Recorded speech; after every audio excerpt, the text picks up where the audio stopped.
শুধু স্ত্রীর সাথে খারাপ ব্যবহার করার কারণে কিয়ামতের ময়দানে আল্লাহ পাক হাজার হাজার স্বামীদেরকে আল্লাহ পাক জাহান্নামের মধ্যে ঢুকিয়ে দেবেন। কিয়ামতের মাঠে যদিও তাদের অনেক আমল ছিল, নামাজ ছিল, রোজা ছিল, তাদের আমল নামে হজ ছিল, যাকাতের মতো সওয়াবও তাদের আমল নামে ছিল, কিন্তু স্ত্রীর হক না আদায় করার কারণে, স্ত্রীর সাথে খারাপ ব্যবহার করার কারণে আমার আল্লাহ পাক কিয়ামতের মাঠে তাদের ঠিকানা করে দিবে জাহান্নাম। আল্লাহ পাক ওই সমস্ত স্ত্রীগুলোকে ডাক দিবেন, ডাক দিয়ে বলবেন, বলো তোমার স্বামীর সম্বন্ধে তোমার কোনো অভিযোগ আছে? স্ত্রী ডাক দিয়ে বলবে, ইয়া আল্লাহ, হ্যাঁ, আমার স্বামী আমার হকগুলো আদায় করে নাই, আমার স্বামী আমার হক আদায় করে নাই, সে আমার উপরে জুলুম করেছে, নির্যাতন করেছে, সে আমার হকগুলো আদায় করে নাই। আমার আল্লাহ বলবে, তুমি কি তাকে ক্ষমা করবে?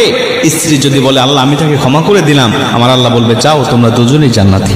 কিন্তু স্ত্রী যদি বলে, আল্লাহ আমি তাকে ক্ষমা করতে পারবো না, কারণ এতটা জুলুম করেছে, আমি শুধুমাত্র এই কিয়ামতের ময়দানের অপেক্ষায় ছিলাম যে কিয়ামতের ময়দানে আল্লাহর কাছে আমি অভিযোগ করব, কারণ দুনিয়াতে আমার অভিযোগ শোনার মতো কোনো ব্যক্তি ছিল না।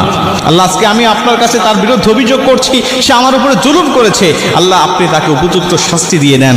আমার আল্লাহ পাক তখন ওই স্বামীকে ঠেকিয়ে দিবেন, বলবেন, না, তোমার জন্য জান্নাত যাওয়া যাবে না, তোমার জন্য জাহান্নাম ওয়াজিব হয়ে গেছে, কারণ তুমি বান্দার হক নষ্ট করেছো, তুমি তোমার স্ত্রীর হক নষ্ট করেছো, তোমার স্ত্রী ক্ষমা করবে না যতক্ষণ, তোমাকে জান্নাতে ঢুকতে দেব না ততক্ষণ।